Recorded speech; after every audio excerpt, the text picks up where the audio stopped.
Ang 80th Infantry Steadfast Battalion ay binuo noong ika-1 ng Marso taong 2003 na unang pinamunuan ni Major Ricardo A. Nepomuceno Cavalry General Staff Corps Philippine Army at inilagay sa ilalim ng 2nd Infantry Jungle Fighter Division Philippine Army alinsunod sa mga pangkalatang utos na bilang 1469 Quarters Philippine Army na may pitsang ika-6 ng Marso taong 2003. Ang mga naging unang tauhan ng ATIB ay ang mga bagong nagtapos ng pagkasundalo mula sa klase ng Candidate Soldier Course Class 54 2003 at hinaluan ito ng magagaling at piling mga non-commissioned officers mula sa iba't ibang batalyon na nasa ilalim ng 2nd Infantry Division at ang mga piling opisyal upang matiyak na ito ay magkaroon ng isang maayos na pamunuan at mabigyan ng isang magandang simula.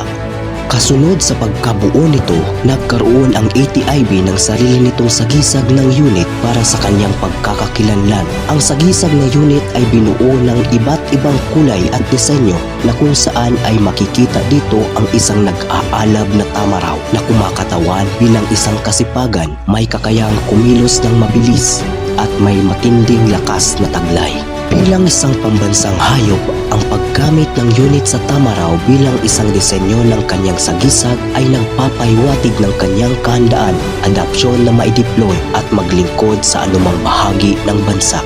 Isa rin na makikitang disenyo sa sagisag ng unit ay ang pulang diamante na may 3 bituin sa loob nito na kung saan ito ay sumasalamin sa sagisag ng 2nd Infantry Jungle Fighter Division. Samantala, ang 3 bituin na makikita sa loob ng pulang diamante ay kumakatawan ng 3 isla ng Pilipinas, ang Luzon, Visayas at Mindanao. Makikita rin dito ang disenyo ng kulay berdeng kalasag na kung saan ang berdeng kulay na ito ay naiuugnay sa pangkalatang kulay na ginagamit ng hukbong katihan ng Pilipinas at ang berde rin na maiuugnay sa kulay ng kapaligiran at ang pangako ng unit na pangalagaan ito. Samantala, ang kalasag ay sumisimbolo sa pagbibigay ng isang garantiya ng unit na protektahan ang sambayanang Pilipino at pangalagaan ang ating natatanging kapayapaan. Makikita rin sa sagisag ng unit ang kulay pula na siyang tumatayong pagpapakita ng isang katapangan,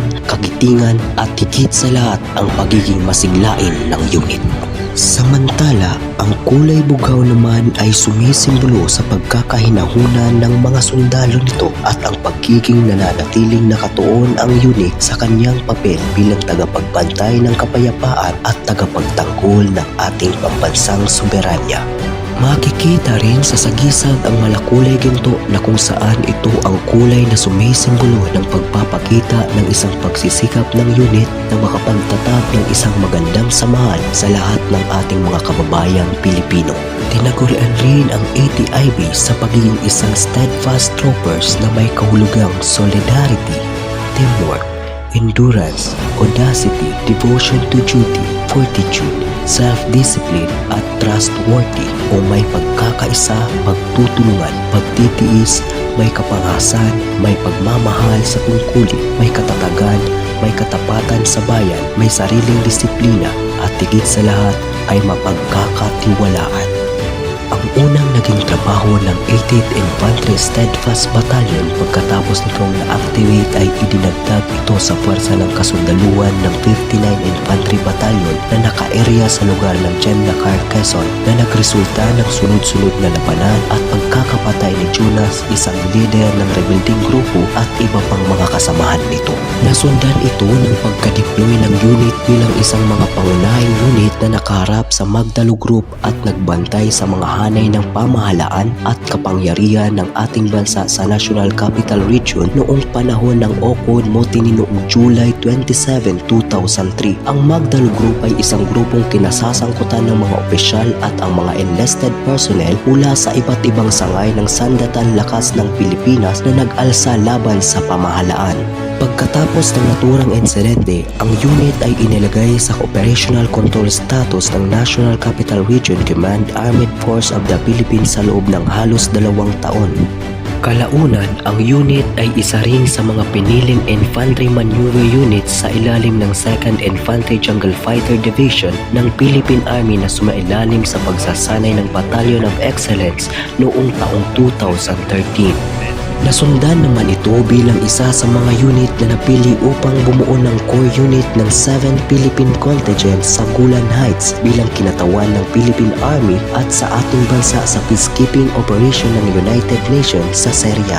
Habang nasa ibang bansa, ang ATIB ay nagsisilbing core unit ng 7 Philippine Contingent sa Golan Heights, United Nations Disengagement Observer Force at napagtagumpayan nito ang isang pag-stand-off ng unit sa Golan Heights sa pamamagitan ng pagsekyo ng kanilang mga tropa at kagamitan at umiwas sa pagiging madugong pagtatagpo ng mga Syrian rebels.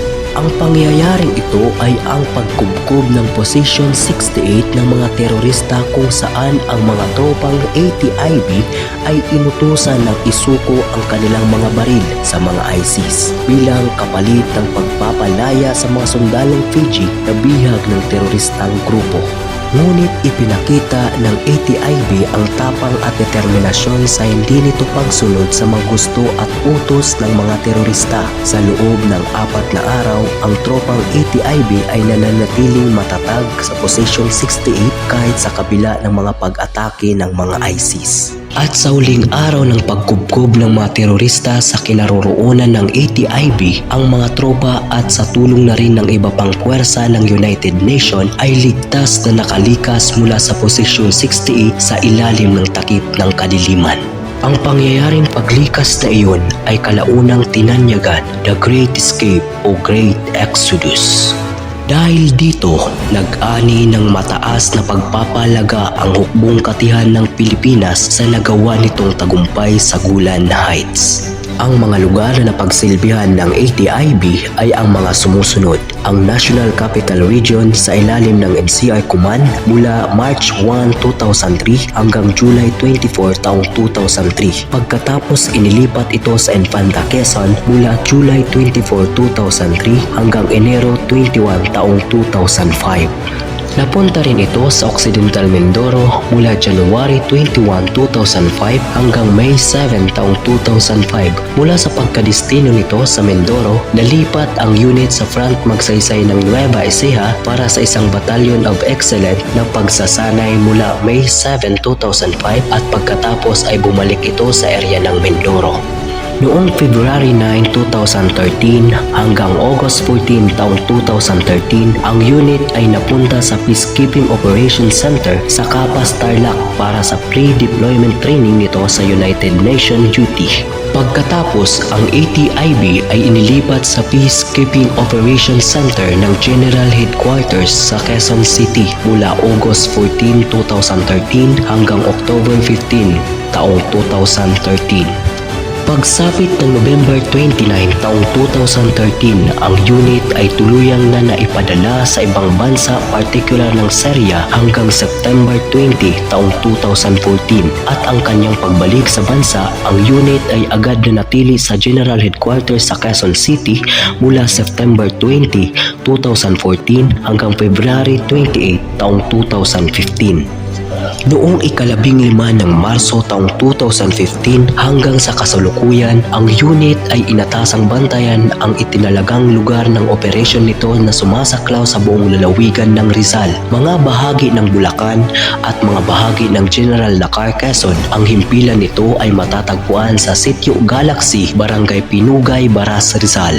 Ang lahat ng mga tagumpay na nakamit ng 80th Infantry Steadfast Battalion ay resulta ng mga magagaling at mga magigiting na pinuno na nag-umpisa kay Major Ricardo A. Nepomuceno, Cavalry General Staff Corps, Philippine Army; Lieutenant Colonel Elmer L. Quiros, Infantry General Staff Corps, Philippine Army; Lieutenant Colonel Arnolfo C. Matanggihan, Infantry General Staff Corps, Philippine Army; Lieutenant Colonel Arnolfo Marcelo B. Burgos Jr., Infantry General Staff Corps, Philippine Army; Lieutenant Colonel Alden Juan C. Magsagka, Cavalry General Staff Corps, Philippine Army; Lieutenant Colonel Rogelio P. Percole, Infantry General Staff Corps, Philippine Army; Lieutenant Colonel Ted B. Dumusmug, Infantry General Staff Corps, Philippine Army; Lieutenant Colonel Ramel Anoyo, Infantry General Staff Corps, Philippine Army; Lieutenant Colonel Randolph G. Cabangbang, Infantry General Staff Corps, Philippine Army. Lieutenant Colonel Melencio W. Ragodo, Infantry General Staff Corps, Philippine Army. Lieutenant Colonel Christopher M. Diaz, Infantry General Staff Corps, Philippine Army. Colonel Rimrod B. Ferrer, Infantry General Staff Corps, Philippine Army. Colonel Bernard Celdo S. Fernandez, Infantry General Staff Corps, Philippine Army. At Lieutenant Colonel Erwin Comendador, Infantry General Staff Corps, Philippine Army.